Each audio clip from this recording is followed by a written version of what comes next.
Yun guys, dito naman tayo sa ENC 603 na in-upgrade natin. So nung dinala to rito is nasa 400 plus FPS lang siya.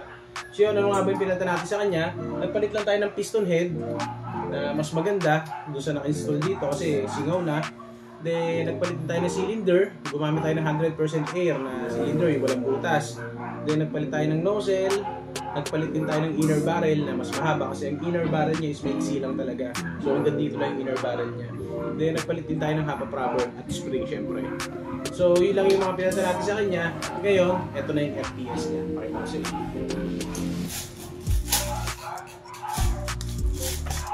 Natin na battery.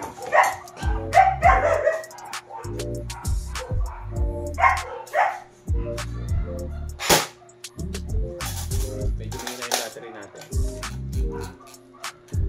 So sa ganitong kalakas talaga, kadalasan ang dapat ginagamit natin is yung 2.2 na battery. Pero ito, gamit na tayo ng maliit. Let's fire.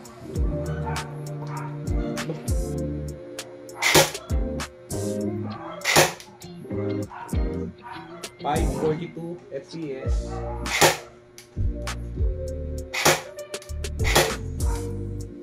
547 FPS. Try natin yung mas malakas sa battery para makita nyo yung kaibahan.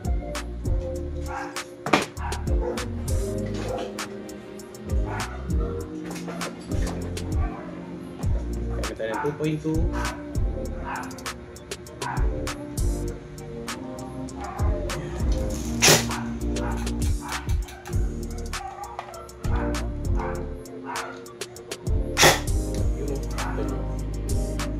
Five to 7.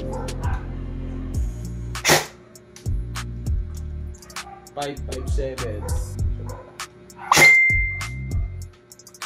553. Isa pa. 556. Then nakita nyo kaibahan pag may na yung battery.